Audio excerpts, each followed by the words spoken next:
Good morning and welcome to our last press conference of August 29th, 2022.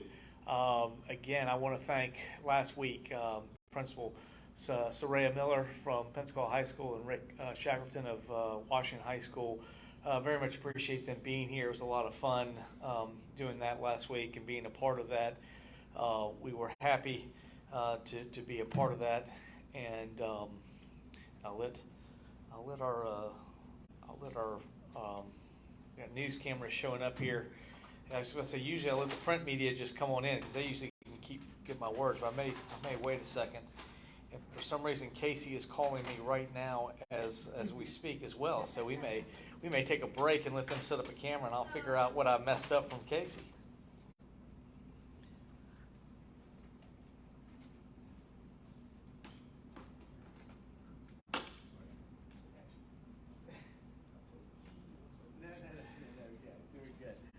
I just announced all the thing. I was about to talk to you because you were calling me. All right, thanks. Bye. All right.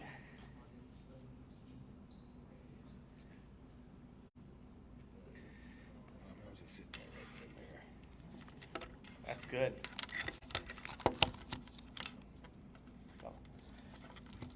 What I loved about the old days of Blab, you go in there, you never knew if something was falling off the machine when they were putting it on there or what you were doing, but that was live.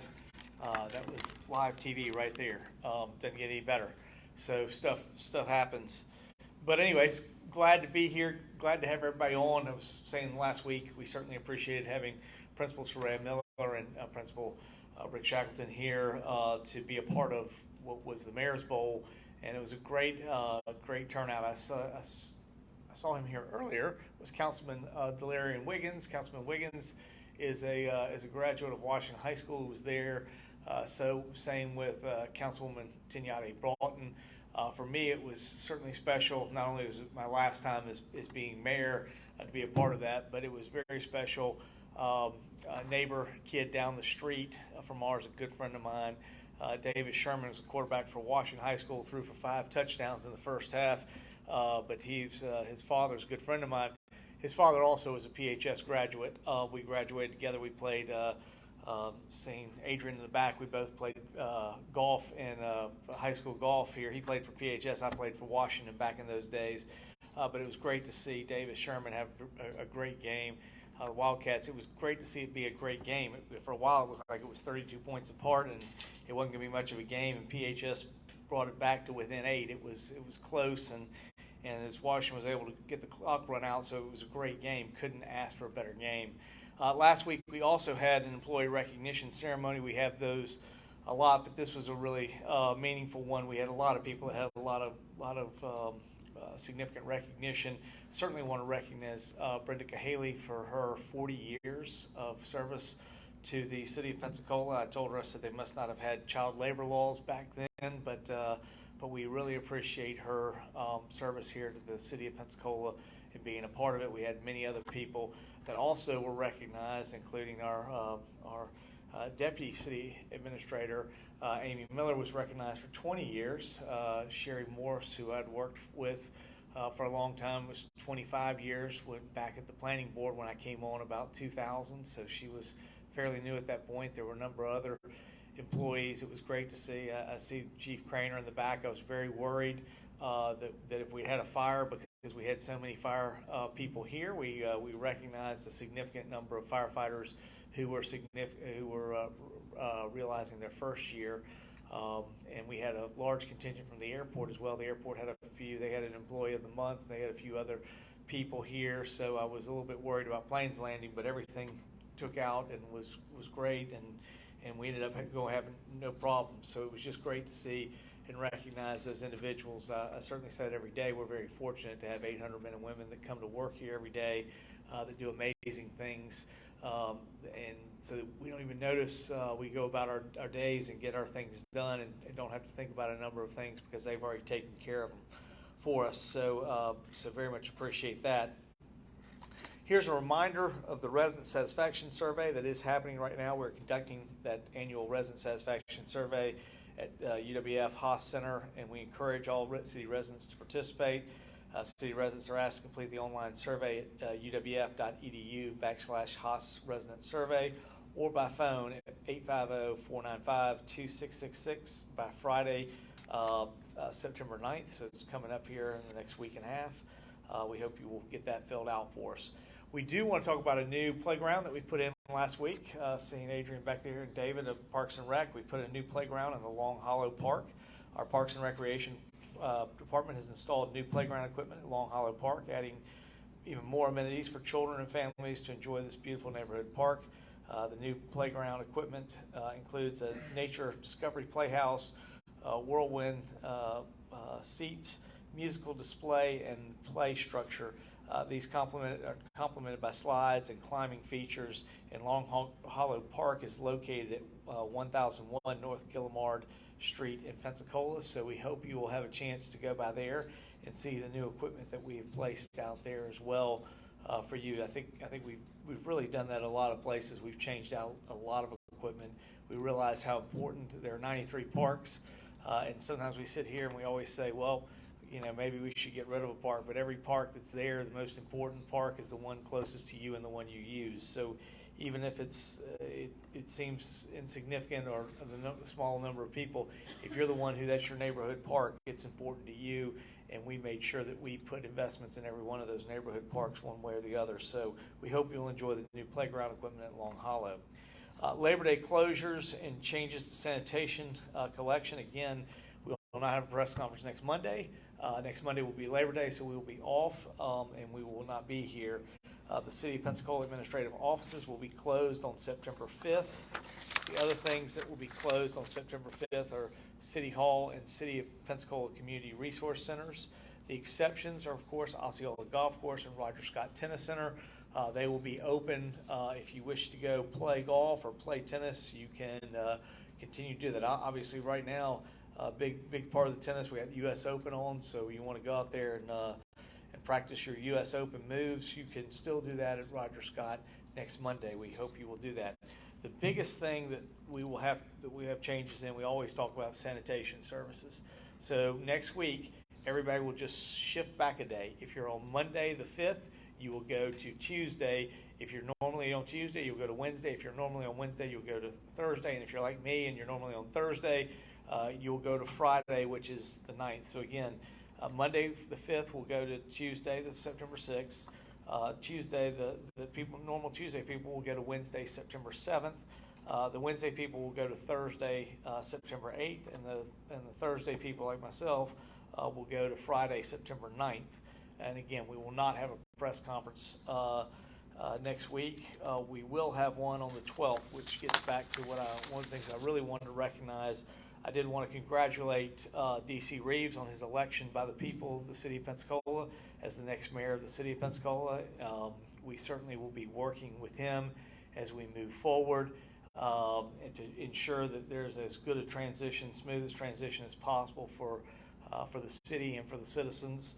And so I'm excited to be working with him as we move forward, and I wish him the best during his term as mayor.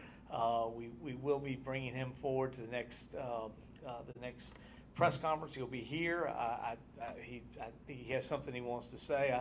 I told him at this point I necessarily wasn't going to send him to every single question that you might have, because he's still formulating what he wants to do. But I did want to bring him forward. We will be bringing him in and kind of onboarding him some with the city. We're working to get him things like a phone, get set up so he'll be ready to go and ready when he gets inaugurated here. So we'll go ahead and do some of that. We're going to be bringing him into some meetings we have. We have one with DOT later this month. A couple other things we're going to be bringing him into it so that he can be a part of it and look at it. And again, I couldn't be, in a sense, more pleased in some of the ways. It certainly appears that there were certainly two candidates who I thought were very focused on what we had done in a very positive, collaborative way, and there were two candidates that were focused in a more anti position that we had taken, and I was glad to see that those that focused in a more along the same lines as what we've been doing here as an administration were the ones who were successful. And I think that shows what we've known all along, is that despite some objections here and there, the vast majority of the citizens are continuing to want us to continue to move forward with the things we're doing that are creating a better community for everyone to live in, work in, and play in. So we're excited to see that going forward, and we'll be looking to work with the new elected mayor as we move forward, so that he's be able to hit the ground running in November when he takes over. But that's a little bit about where we are. I'm happy to answer any of your questions, so I'll look forward to any of those. Jim? So Mayor, you got 12 full weeks left until you leave office. Is there a project or something you want to get done and you want to oversee before you leave office? You know, thank you, Jim. The question was kind of like, what are some of the things I want to get done over the next 12 weeks? I came here last, I think it was the last press conference. I think we were at 90 days. The one before that, I think it was around my last 100 days. And I really just, from that standpoint, we were already beginning to, as we've worked with staff, we're not necessarily looking at taking on new projects. We're looking at projects that we've been working on for some time that we want to bring forward and bring into a landing that we spent a lot of time and energy on. There are obviously a number of those that we're still going on. I don't think we're necessarily looking to pick up new issues at this point. I think those will be picked up by the new administration, but we still have a lot of things that we've been working on. We hope to be very shortly coming to you with something for parcels 4 and 5. I know we had a meeting last week and getting that finalized and getting that back. So I believe in October we're going to see something come back for 4 and 5. We obviously have a budget that we need to get finished up in September, and then we have. We do have a triumph request. I think we're going to be starting the process on for the Port of Pensacola, and that should be here and ready to go for the next council meeting then. I'm seeing Amy shake her head, so I know we've both been on that for a while to get that here, and she kept promising me by the end of August it would be here, and so we obviously will be there in 2 days, the end of August. But so I think there's some things that we've been talking about for a while, Jim, that we're going to get done, and those things will be brought forward. But outside of that, I mean, it's only stuff we've been working on. There's things that are happening new. There's some things that we have that are going on. We've made a change here at the end of the fiscal year. We'll be making a change in at CRA, and we are not looking to name a new CRA director. We're allowing that to happen with the new administration. If other things come up or we needed to do other department heads, we would try to work our way through and get to that point where we could have the next administration really have their opportunity to put things forward and see what they want to do. And that's also why we want to bring them in. I was very clear with DC. I'd like him to, I said in October, I'd love him to, we do our stuff. That's one of the great things. In 2019, we all got together in a conference room. Since then, we've made it much easier. We have lots of different departments everywhere. We go on a Teams meeting. So I said, I'd love for you to attend all of our weekly management meetings in October going forward into November. So you get a chance to see what we're working on, the things we're doing, and you know what's happening. So you're able to hit the ground running with it. And these are things I didn't necessarily get to do before I came here. I think it'll be good for them to see what's going on and understand what we're doing and allow them to see how things have worked. So from that standpoint, I think that's kind of what we'll be doing from here on out. I don't think we're necessarily looking forward to introduce new things that we haven't been working on, but there are things we have been working on for some time. The issue at the port, parcels 4 and 5 on the community maritime park. These are things we've been working on for a long time, and it'd be good to try to get those finished before we leave. So that's what we're going to be focused on at this point, Jim, and I think what we want to close out with and get some of those things closed up. But I'd say right now, the biggest of all those is going to be budget. I mean, we definitely want to get that pulled together, and I think it continues to show the things we've been doing, what we've been able to create in creating a budget. That we didn't really have to do any necessarily increase in any taxes because land values have increased and provided us sustainable opportunity for growth, and it really has allowed us to reinvest in our own people, and that's what we continue to do and really stay focused on people metrics and what we're doing. I think that's one of the things we talked about from the satisfaction from the employee engagement survey, how we were at the 67th percentile, so two-thirds, we're doing better than two-thirds of the companies out there, and the people that we measure in that group, we're the only public entity in there. So when we got private sector entities, we started out, we were in the 40s, and we've come up to 67. So I think it says a lot about who we are and the way we've been able to manage and the way we've been able to really focus on individuals who work for the city. And I think those will be important steps that we want to see the next administration continue to invest in.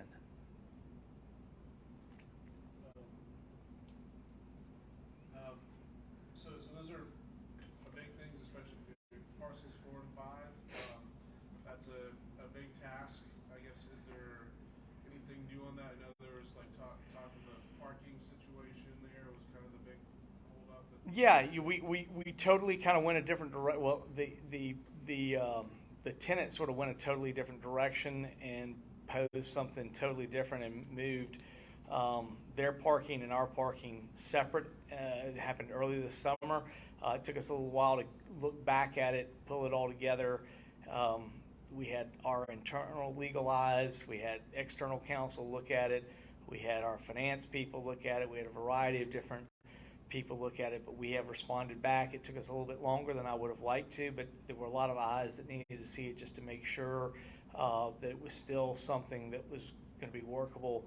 And we put forward back something we want to send to them. We'd love to have them have a chance as we go through September to look at it and get something back to us, which is why I think probably sitting there in October is realistic for us. If we can get something sort of ironed out through the month of September with them taking a look at it, I think we could have something to council in October, and that's our plan. We want to get that done. I think it's important that we continue to activate that space. We find ways to bring more housing into downtown, and I think all of those things are good all the way around. The other thing that we will continue to keep working on, I'm meeting this week with Baptist Hospital, and obviously last week when we talked about it, and I think y'all asked the questions, we weren't as able to talk about some things because obviously Baptist has become a lot more public about what they were working on with the behavioral hospital, and I think that was a real priority for them last week. We would have loved to have gotten together with them faster, but they really, with the issues of West Florida leaving behavioral health and what that means for Baker Acts, I'd had a chance to talk at length to Jen Grove with Baptist Hospital about that beforehand, and they were very focused from the time that we went to our council meeting and last week, but this week we're getting together with them to come back and talk about stuff on the what will happen there at Baptist. And I think there are a lot of things that we're looking at that really will be transformative for that area, not just for what Baptist does, but I think you're going to see the city respond with amenities and other things in that same area that I know we've been diligently working. I know that seeing Councilman Wiggins in here, I know there's some things that are near and dear to his heart. How do we bring better amenities, park and recreational opportunities to people? Certainly the park that we're talking about building or talking about that we talk about buying and being a part of that, but I think there are other things that you're going to see the city invest in to provide services in that area of sort of the northwest corner of the city. So I think you'll see us pursuing forward with some of those things as well. Can you talk about what's going to be in the Triumph request? Yeah, the port we've talked about for a long time about the desire to potentially move the fence line to the south and take that property that's by the fish house and be able to do a little bit more with it than we've currently been able to. In some ways, it was good that we had it there during Hurricane Sally because it did allow us to do some things. But it's been something since we came in here. It was part of the port plan as far as what do we do for it. So we had some setbacks, obviously, with Sally and COVID that kind of delayed us a little bit, but it wasn't all bad. We used that area significantly during Sally for material that we had from just cleanup material and debris. But what we're looking to do is to try to develop a plan in there that brings some additional things that will be outside the fence line, that would be probably non-traditional, that will have some office, even maybe some retail uses to it, that could complement what's certainly there at the fish house right now. And then there'll be two warehouses that are more spaces set aside, no particular building one way or the other. Those buildings could be inside or outside the fence line, depending on how the people want to use it. Obviously, we think one of those buildings will be very integral to what U.S. Sailing and the New York Yacht Club will be wanting to do, and what we've talked about some for a long-term vision for what we see them being potentially in our community. And what we'd love to see is, whatever we do, we want to tie it sort of into research. And if we can become sort of the research position for sailing and some of those things, and we have that opportunity, we would really love to take advantage of it.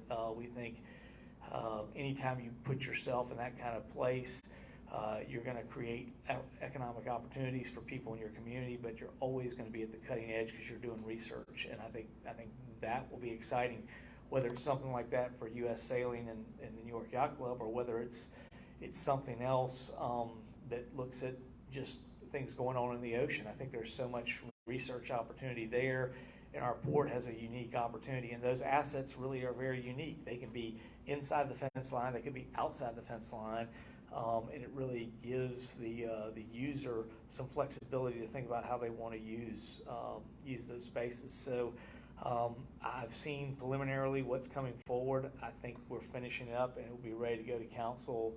We'll be putting something together, so those plans should be out here very shortly. I certainly think on the 12th we should be discussing that, because hopefully I'd love to have those things where we're at the agenda review talking about that with council. And then you mentioned you're going to invite Reeves to attend all the management meetings beginning in October, and you said you didn't get to do that when you were. What kind of difference do you think that's going to make? I think it'll make a tremendous difference. I had one meeting with the former mayor and ST just to meet them, and basically had another meeting with the people that were related to Triumph, to simply say that we were 50 million short of where we needed to be, or 55 million short of where we needed to be, and that we were going to have to fix that within our first 90 days, because ST needed that by commitment by February if we were going to do it. We managed to get it done. That was the first challenge we met, and that was not an insignificant one. $55 million in 3 months was Herculean in a lot of ways, but we got it done. But that was really the only meeting I had. I mean, we didn't start.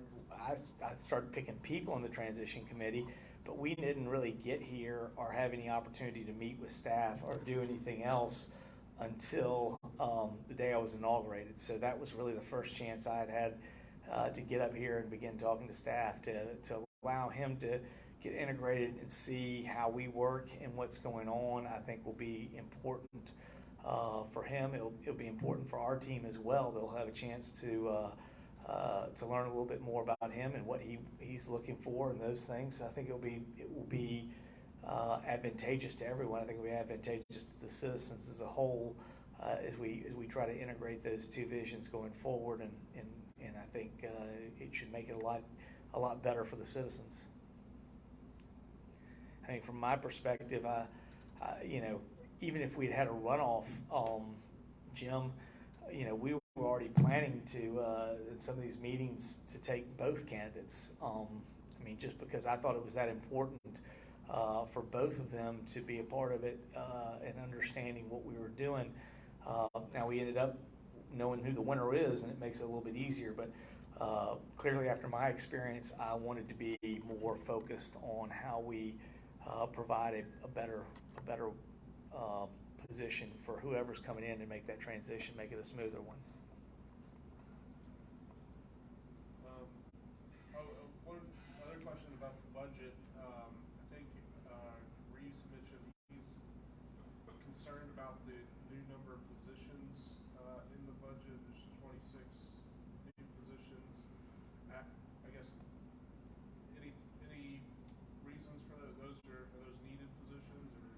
most everything we've got, we're trying to create. There have been some expression of what we're doing, and I'm more than happy as he gets in there and sees what we've got going on. They can take a look at it, and he'll certainly have his first 6 months before he has to put together his first budget and submit it, and then I think he could take a look at it.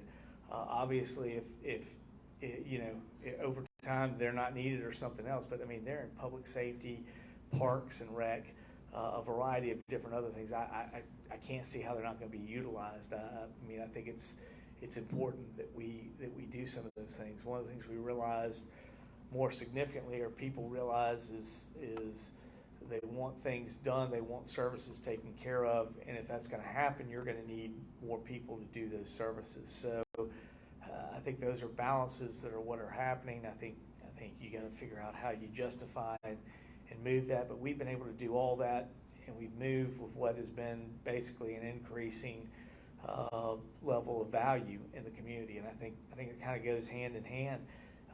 If we are continuing to create good value, or if we continue to create good amenities, they will in turn make this more valuable, and people will want to live here, and that'll continue that cycle.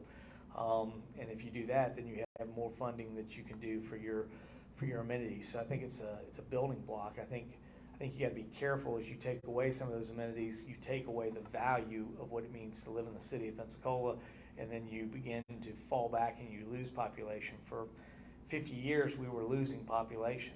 We've now reversed that trend, and we've been in a significant increase in population. But as you increase population, you're going to have more things you have to do. And I think, I would urge him to come in and look at it and try to figure out what those things are and integrate and find out what those jobs are doing, because so many of those things are important. I know a huge one is certainly parks and recreation. We've got a new. We think one of the challenges we've had is we've been fairly thin there. And it sort of came up when we didn't have a real number 2 person in Parks and Rec when we lost our director. And so we've been focused on, we need to do that. Parks and Rec is one of the most important parts of our community. There's a lot of moving parts in what they do. If we're really going to be looking and managing Parks and Rec correctly, we need to make sure we have the right number of people in there and not run it too thin so that it creates problems back. I don't know how you don't invest in public safety. I mean, like I said, I've been a resident all my life of the city, and I think the public safety we have here is unbelievable. It's one of the reasons people live here. I think Parks and Rec are unbelievable. They're one of the reasons people live here. I think our public works group is amazing. They do an incredible job. These are all reasons that people want to live in the city, and they're willing to pay more. And the value of our properties are more because we provide those services. I think if you cut back on the services, you're eventually going to see a cut back in value, and I'm not sure that's what we want to do long term. But I'll let him make those decisions. I think he probably needs to get here and see what he's trying to achieve and what he wants to get done, and then make that decision with a real good understanding as far as what we do and how that gets done. I think it's easy to say from the outside. You look at something and you say, well, this is not important, that's important. Well, okay, how are you going to begin to do the things you want to do and make a difference in what's there? We have increased up in neighborhood services. When you look at what we've done, I mean, that was totally something that wasn't there. We focus on neighborhoods. One of the things we also focus on is our students. We have a great youth council program that we didn't have before. We started that from scratch. We done a summer intern program. We didn't have that. We started that from scratch. These things take people and time to be able to do, and I think they're very important to creating the future leaders. I kind of joked on Facebook. I got something from was talking about transition teams. I got something I saw from Michelle Salzman, and she was talking about with DC being on the transition team, and I joked and said, yeah, I'm pretty proud of my coaching tree already. Only 4 years in, and I've got 2 fairly significant people from that have taken on 2 leadership roles, and I think you constantly need to be investing in your leaders. You need to be investing in your people. The more we invest in them, the better this community is going to be as we go forward. So, I think it'll be good for him to come in here and see. But he's talked about being a very metric-driven person. I think when you look at the metrics are going to tell you where you need to invest your dollars. And I think that's what we've tried to focus on, and I think it will continue to be good for him. And again, for us to get those metrics, make sure that you fill out your residence satisfaction survey. We need people to make sure they do that. Anything else? Laura, nothing today? All right. It's easy from Channel 3. All right. Thank you very much. We'll see you in 2 weeks. We will have the mayor-elect here at that particular time. We hope you will be in attendance, and we'll look forward to seeing you then. Have a great Labor Day.